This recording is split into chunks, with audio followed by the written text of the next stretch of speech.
முடி உதிர்வுக்காக ஆயிரக்கணக்கில் லட்சக்கணக்கில் செலவு பண்ணியும் ஷாம்பு எண்ணெய் மருந்துன்னு எதையுமே விட்டு வைக்காம முயற்சி செஞ்சும் தினமும் முடி கொட்டிக்கிட்டே இருக்கிற அந்த விரக்தியும் கவலையும் உங்களுக்கு நல்லா தெரியுமா? அப்போ இந்த விஷயத்த கவனமா கேளுங்க. ஏன்னா முடி உதிர்வு பத்தி நீங்க இது நாள் வரைக்கும் நம்பிட்டு இருந்த எல்லாத்தையுமே கேள்வி கேட்க போற ஒரு ஆழமான பார்வை தான் இது. சரி வாங்க, இந்த பிரச்சனைக்குள்ள ஆழமா இறங்கி பார்க்கலாம். நாம 6 முக்கியமான விஷயங்கள இத பார்க்க போறோம்.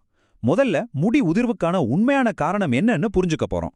அப்புறம் படிப்படியா ஒரு தெளிவான 30 நாள் செயல் திட்டத்துக்கே வரப்போறோம். வாங்க ஆரம்பிக்கலாம். நம்மளோட முதல் பகுதி முடி உதிர்வுக்கான உண்மையான காரணம். இதுநாள் வரைக்கும் நாம நம்பிட்டு இருந்த பல விஷயங்களை இது மொத்தமா உடைக்க போகுது. சும்மா யோசிச்சு பாருங்களேன், முடி உதிர்வுன்னு சொன்ன உடனே நம்ம மனசுக்கு வர்றது என்ன? டிஹெச்டி, ஜெனடிக்ஸ், ஹார்மோன் பிரச்சனை இதானே? ஆனா ஒருவேளை இத்தனை வருஷமா நம்ம தப்பான ஒரு எதிரியோட சண்டை போட்டுட்டு இருந்தா என்ன ஆகும்? உண்மையான காரணம் நம்ம கண்ணு முன்னாடியே இருந்தும் நம்ம கவனிக்க தவறின ஒன்னா இருந்த. இங்கதான் விஷயத்தோட மையமே இருக்கு. பாருங்க, நாம வழக்கமா டிஹெச்டி மரபணுன்னு தப்பான விஷயங்கள் மேலதான் கவனம் செலுத்துறோம். ஆனா உண்மையான குற்றவாளி அது இல்ல, நம்ம உச்சந்தலையில ஏற்படுற இறுக்கம் தான். இந்த இறுக்கம் என்ன பண்ணுதுன்னா, ரத்த ஓட்டத்தை ஒரு டேம் மாதிரி தடுத்து நிறுத்திடுது. இதனால மயிர்கால்களுக்கு போக வேண்டிய சத்து கிடைக்காம அதுங்க மெதுவா பட்டினி கிடந்து ஒரு கட்டத்துல உறக்க நிலைக்கு போயிடுது. இத இன்னும் சிம்பிளா புரிஞ்சுக்க ஒரு உதாரணம் சொல்றேன். ஒரு செடியை எடுத்து நல்ல இறுக்கமான காஞ்சு போன ஒரு மண்ணுல நட்டா என்ன ஆகும்? அதோட வேருக்கு தண்ணியோ சத்தோ சரியா கிடைக்காம அந்த செடி வாடி போகும் இல்லையா? நம்ம உச்சந்தலையும் கிட்டத்தட்ட அதே மாதிரி தான். அது ரொம்ப இறுக்கமா இருந்தா ரத்த ஓட்டம் தடைப்படும், மயிர்கால்களுக்கு சத்து கிடைக்காம முடி உதிரும். இப்போ அந்த மண்ணை நல்லா கொத்தி விட்டு இலகுவாக்கினா செடி எப்படி திரும்பவும் தழைக்குமோ அதே மாதிரி நம்ம உச்சந்தலையை இலகுவாக்கும் போது முடியும் செழிப்பா வளரும். ரொம்ப சிம்பிளான லாஜிக் தான். வெறும் தியரி மட்டும் பேசிட்டு இருந்தா போதாது இல்லையா? இப்போ டீச்சின்றவரோட நிஜ வாழ்க்கை கதையை பார்க்கலாம். இந்த அணுகுமுறை எவ்வளவு சக்தி வாய்ந்ததுங்கிறதுக்கு இவரோட அனுபவத்தை விட ஒரு பெரிய சாட்சியம் நமக்கு தேவையில்லை. 62 வயசுல டிஷி இந்த நிலைமையில தான் இருந்தாரு. அவரே சொல்றாரு பாருங்க, என் முடி உதிர்வு என் அடையாளமாவே மாறிடுச்சு, வாழ்க்கை தரமே குறைஞ்சு போச்சு. இந்த வலி நம்மள பலருக்கு ரொம்பவே பரிச்சயமான ஒண்ணுதான். இந்த ஒரு எளிய தீர்வை கண்டுபிடிக்கிறதுக்கு முன்னாடி டிஷி எவ்வளவு செலவு பண்ணிருக்காருன்னு பாருங்க. கிட்டத்தட்ட $30,000. நம்ம ஊர் மதிப்புல சுமார் 25 லட்சம் ரூபாய். சப்ளிமெண்ட்ஸ், மருந்துகள், ஏன் 2 தடவை ஹேர் டிரான்ஸ்பிளான்ட் பண்ணியும் கூட எதுவுமே அவருக்கு வேலை செய்யல. ஆனா இந்த புதிய முறையை அவர் முயற்சி செஞ்சதும் நடந்த மேஜிக்க பாருங்க. முதல் வாரத்திலேயே உச்சந்தலை கொஞ்சம் இலகுவானது அவரால் உணர முடிஞ்சிருக்கு. 4வது வாரம் ஆச்சரியமா முடி உதிர்வது அடியோட நின்னு சின்ன சின்ன முடிகள் எட்டி பார்த்திருக்கு. 3 மாசத்துல நல்ல வளர்ச்சி. வெறும் 6 மாசத்துல பல வருஷமா வழுக்கையா இருந்த இடத்துல கூட முடி வளர்ந்திருக்கு. இது ஒரு நம்பவே முடியாத மாற்றம். சரி, இந்த நம்ப முடியாத மாற்றமெல்லாம் எப்படி சாத்தியமாச்சு? இதுக்கு பின்னாடி இருக்கிற அறிவியலை இப்ப நாம கொஞ்சம் உடைச்சு பார்க்கலாம். நம்ம மயிர்கால்கள் ஏன் தூங்க போகுதுன்னு தெரிஞ்சுக்கலாம் வாங்க.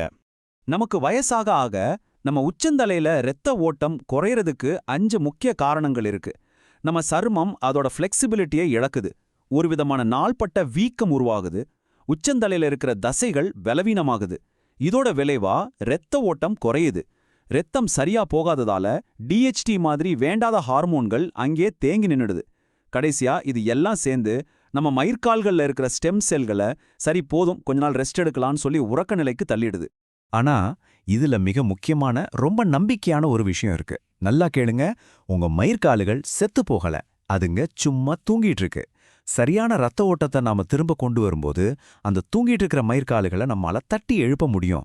இதுக்கு என்ன அர்த்தம் தெரியுமா? முடி உதிர்வு நிரந்தரமானது இல்ல, அதை நம்மால மாத்த முடியும். இப்போ நாம இந்த விளக்கத்தோட மிக முக்கியமான பகுதிக்கு வந்திருக்கோம். அந்த தூங்கிட்டு இருக்கிற மயிர்கால்களை தட்டி எழுப்ப போற அந்த 10 நிமிட தினசரி வழக்கத்தை எப்படி கடைபிடிக்கிறதுன்னு ஸ்டெப் பை ஸ்டெப்பா பார்க்கலாம். இதுல 5 அத்தியாவசியமான டெக்னிக்ஸ் இருக்கு. இந்த 5 படிகள் தான் அந்த மேஜிக்கை செய்ய போகுது. இது ஒவ்வொன்றுக்கும் ஒரு குறிப்பிட்ட வேலை இருக்கு. முதல்ல ரத்த ஓட்டத்தை தூண்ட போறோம். 2வது தேங்கியிருக்கிற டிஹெச்டியை வெளியேற்ற போறோம். 3வது தூங்குற ஸ்டெம் செல்களை எழுப்ப போறோம். 4வது மயிர்கால்களுக்கு ஆக்சிஜன் கொடுக்க போறோம். கடைசியா புதுசா வளர்ற முடிய உறுதியாக்க போறோம். இப்போ ஒவ்வொன்றையும் எப்படி செய்யறதுன்னு விரிவா பார்க்கலாம். முதல் டெக்னிக் சர்க்குலேஷன் ஆக்டிவேட்டர், அதாவது இரத்த ஓட்டத்தை தூண்டுறது. இது நம்ம நெற்றி மற்றும் பொட்டு பகுதியில ஆரம்பிக்கணும். உங்க விரல் நுனிகளை வச்சு வெறும் தோலை மட்டும் தேக்காம அதுக்கு அடியில இருக்கிற உச்சந்தலை திசுவையே நகர்த்தணும். சின்ன சின்னதா உறுதியான வட்ட இயக்கங்கள்ல இதை செய்யணும். இதுல பலரும் ஒரு பொதுவான தவறு செய்வாங்க. அதை நம்ம கண்டிப்பா தவிர்க்கணும். விரல்களை சும்மா தோல்ல வச்சு தேய்க்க கூடாது. இதனால எந்த பிரயோஜனமும் இல்ல. சரியான முறை என்னன்னா, உங்க அழுத்தம் உறுதியா இருக்கணும், ஆனா வலிக்கவும் கூடாது. உங்க விரல் நுனிக்கு கீழே இருக்கிற அந்த திசுவே நகரணும். அதை உங்களால உணர முடியும். அதுதான் கரெக்டான முறை. இப்போ இந்த அட்டவணையில முழு 10 நிமிட திட்டத்தையும் பார்க்கலாம். முதல் 2 நிமிஷம் நெற்றி பகுதியில இரத்த ஓட்டத்தை தூண்டணும். அடுத்த 2 நிமிஷம் பொட்டு பகுதியில இருக்கிற DHT-ய வெளியேத்தணும்.